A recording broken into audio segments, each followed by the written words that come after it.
Oke, kita ke modul berikutnya yaitu karir management, ini khususnya untuk modul karir.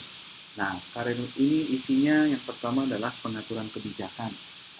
Tentunya perlu diisi, makanya di sini ada pilihan isian dan eh, bisa diedit karena tentunya akan beda-beda.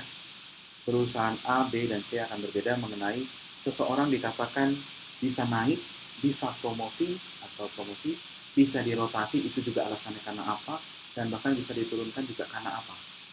Itu tentunya akan berbeda di masing-masing perusahaan, makanya ini yang perlu diatur dalam parameter atau eligible kriteria terhadap karir.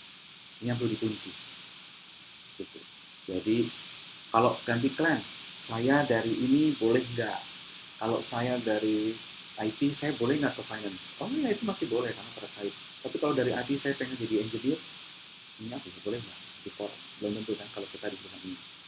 Itu perlu kita sign di sini. Jadi setelah kita atur pelatihan kebijakannya, kita masuk pada menjaga karir individu per individu. Kemudian saya harus baca dulu karena di sini sekalian menampilkan beberapa eh, tampilan atau user. Oke. Kalau saya sebagai seorang atasan, saya bisa melihat rencana karir individu saya. Saya punya beberapa atasan, lihat bawahan contoh terpilih. Nah, ketika karyawan saya bisa melihat tadi kalau eligible sudah ditentukan, kita bisa melihat pilih klaimnya. Ini disetujui atau enggak. Ini juga bisa dilihat keluarga dan seterusnya. Promosi yes or no dan rotasi juga sama.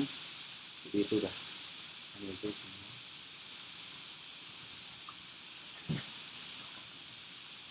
Terus kemudian setelah itu saya harus kembali lagi ke acara ini.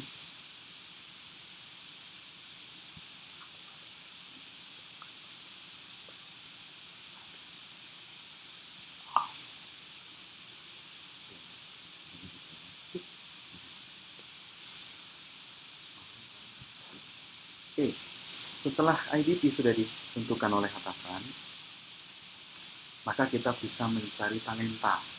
Nah, talenta itu kan orang-orang yang rasa, orang-orang yang baik, orang-orang yang bagus. Ya, ini hanya layar untuk mencari talenta dari database yang sudah ada. Kemudian pool talenta, nah ini tadi. Pool talenta itu adalah orang-orang yang sudah baik, yang promosinya juga bagus, sudah baik, sudah bagus, tapi belum memiliki tempat. Karena misalnya ketika seseorang dikatakan bagus karena dia berperforma baik secara 3 tahun berturut-turut, maka dia berhak naik. Tapi belum ada posisi yang baik, belum ada posisi yang tepat untuk dia, karena atas juga masih ada. Ini kita simpan dulu. Perlakuan orang ini tentunya beda dengan yang lain, karena dia staff. Perlu di sini memang eh, bicaranya sangat mudah kalau terkait karir ya. Kalau atasan itu naik, bawah tinggal ngisi itu ya it's easier to say than to done. Tapi tujuan kita menggunakan ini adalah agar tidak hilangnya karyawan yang baik di perusahaan. Jadi ada sisi retensi dari perusahaan bahwa dan aware bahwa orang baik harus dipertahankan. Kemudian program pengembangan talenta juga sama, mereka kita training atau apa, lalu muncul kesiapan talenta. Ketika dia sudah ready, siap dipindahkan ke atau mengisi job yang kita sign, lalu kita tinggal pilih ke pilihan transfer atau dia siap dipindahkan.